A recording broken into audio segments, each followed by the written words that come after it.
여러분 안녕하십니까? 뉴스투데이 강원입니다. 영월군 의회 임시회가 어제 폐회했습니다. 각종 조례와 안건이 통과된 가운데 조례안에 동의하는 의원을 구하지 못해 애초에 발의조차 못된 것도 있는데요.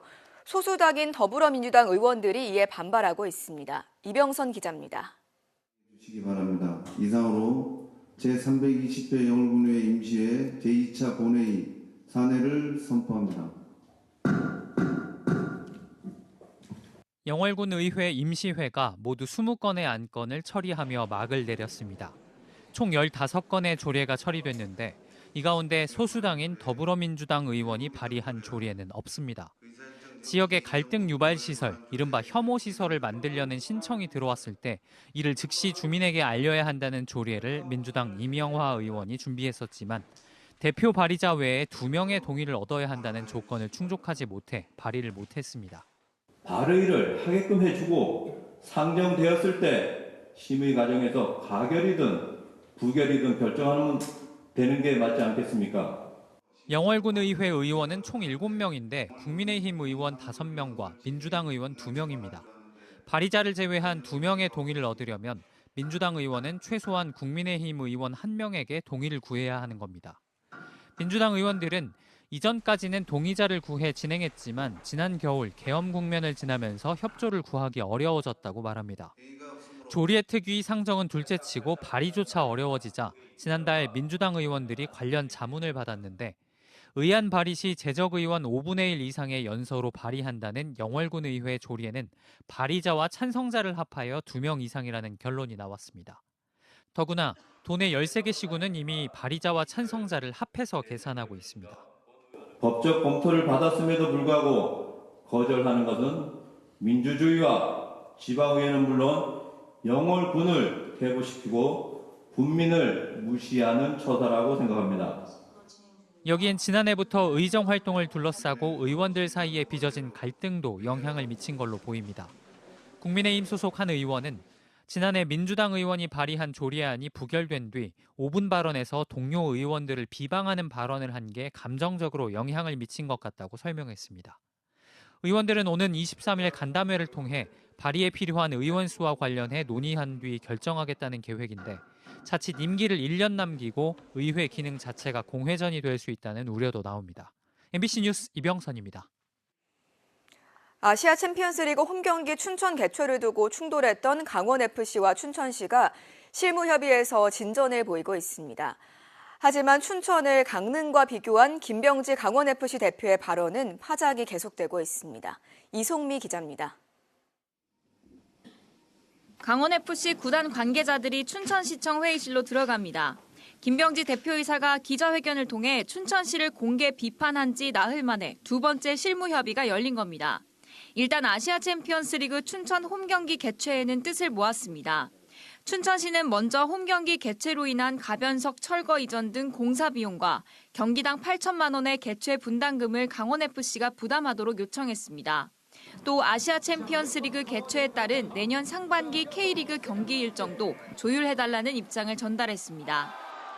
7월로 예정되어 있는 아시아 축구연맹의 실사를 가능하다면 앞당겨서 받아보고 보완할 수 있는 부분을 빨리 보완해서 대응하는 방향으로. 하지만 김병지 강원FC 대표의 기자회견 발언은 논란이 확산되고 있습니다. 공개석상에서 춘천과 강릉의 경기장 관리 등을 비교하고 춘천에서 내년 K리그 홈 경기를 열지 않을 수 있다고 발언한 겁니다.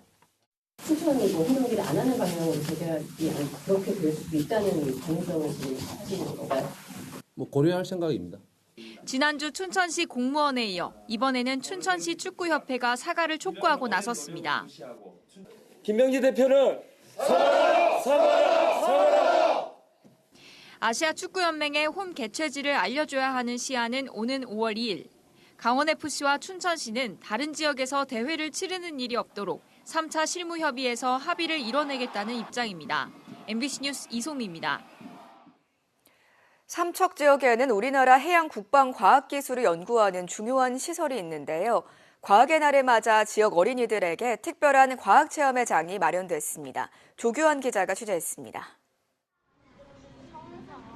최첨단 국방과학 연구 기술을 설명 듣는 어린이들의 눈빛이 매우 진지합니다.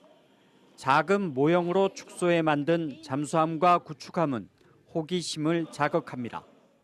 잠수함 약간 자는 데가 없는 줄 알았는데 새로 생긴 것도 있는 것도 보니까 신기하고 그래요. 국방과학 연구자들이 하는 일을 보여주는 미디어 실감 영상은 어린이들의 눈길을 사로잡습니다.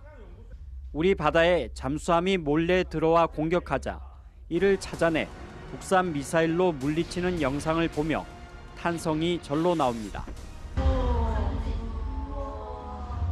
이렇게 훈련 같은 거 하면은 이런 데이터들을 삼척해양연구센터에서 지금 다 관리를 하고 있어요. 이동형 메타버스 차량에선 어린이들이 가상현실을 체험합니다.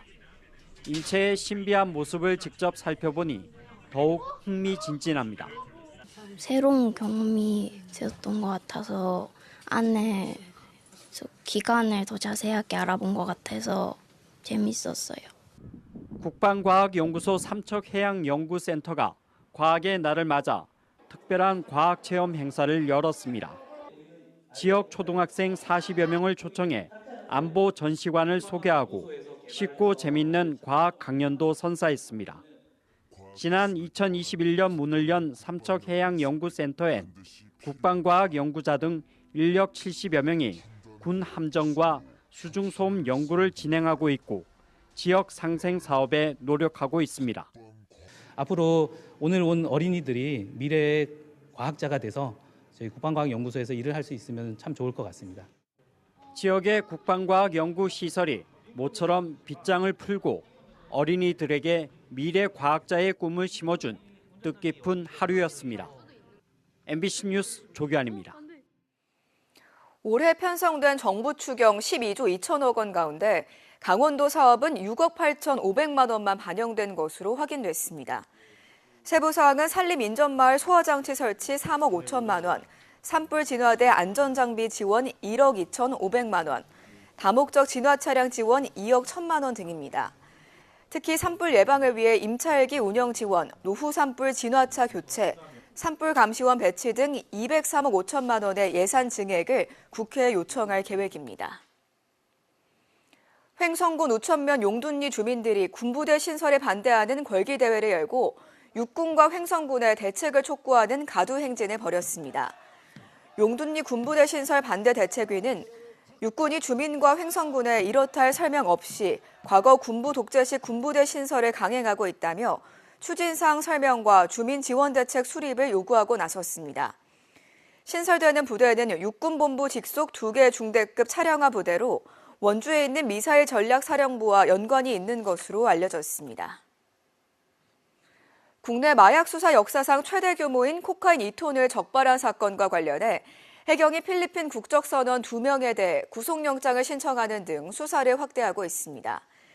해경과 관세청 합동수사본부는 지난 2일 강릉 옥계항에서 적발된 마약 사건과 관련해 필리핀 선원 2명에 대해 구속영장을 신청하고 이미 배에서 내려 달아난 필리핀인 선원 4명과 마약 조직원 6명에 대해선 국제 공조수사를 통해 추적하고 있다고 밝혔습니다.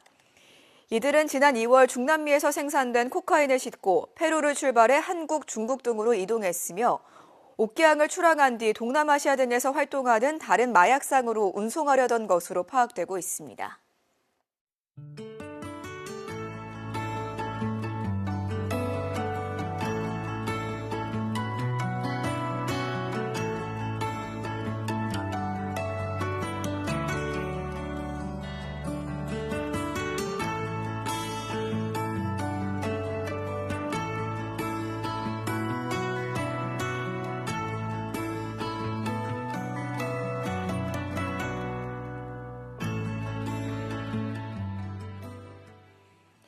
정부의 의대 증원 정책 철회에 따라 2026학년도 강원 지역 의대 4곳의 입학 정원이 267명으로 124명 줄어듭니다. 강원대는 91명에서 49명, 한림대는 100명에서 76명, 연세대 미래캠퍼스는 100명에서 93명, 가톨릭 관동대는 100명에서 49명으로 줄어들 예정입니다. 교육부는 지역 인재 전형 권고 비율을 법정 기준인 40%에서 60%로 높일 방침이지만 전체 정원 감소로 실제 지역 인재 모집 인원은 줄어들 것으로 예상되고 있습니다. 강원도 교육청은 올해 강원 학생성장 진단평가의 학교 참여율이 97%를 기록했다고 밝혔습니다. 이와 함께 2022년 45%였던 학생 응시율이 올해 87%로 2배 수준으로 상승해 진단평가가 성공적으로 안착했다고 자평했습니다. 강원 학생 성장 진단평가는 초등학교 4학년부터 중학교 3학년까지 국어와 수학, 영어 교과와 학습 심리, 정서 영역을 종합 진단하는 평가로 올해 초등학교는 7월 2일, 중학교는 7월 9일에 치러집니다. 국립강릉 원주대 원주 캠퍼스에 현장체험 오픈센터가 문을 열었습니다. 현장체험 오픈센터는 강원대와 연합으로 글로컬 대학 30사업에 선정되면서 강릉 원주대 원주 캠퍼스 특화 분야로 경험 중심의 인재 양성 체계를 구축하기 위한 핵심 공간입니다. 지역 주민을 대상으로 현장 체험과 평생교육 프로그램을 제공하는 공간과 학생들을 위한 실험 실습 장비를 갖춘 기초 공동 실습랩으로 구성됐습니다.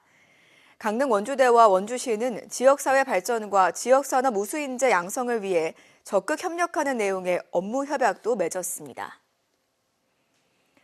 공공기관 종합청렴도 평가에서 3년 연속 최하위인 5등급 평가를 받은 삼척시가 행정의 신뢰성을 회복하기 위해 청렴 지킴이를 운영합니다.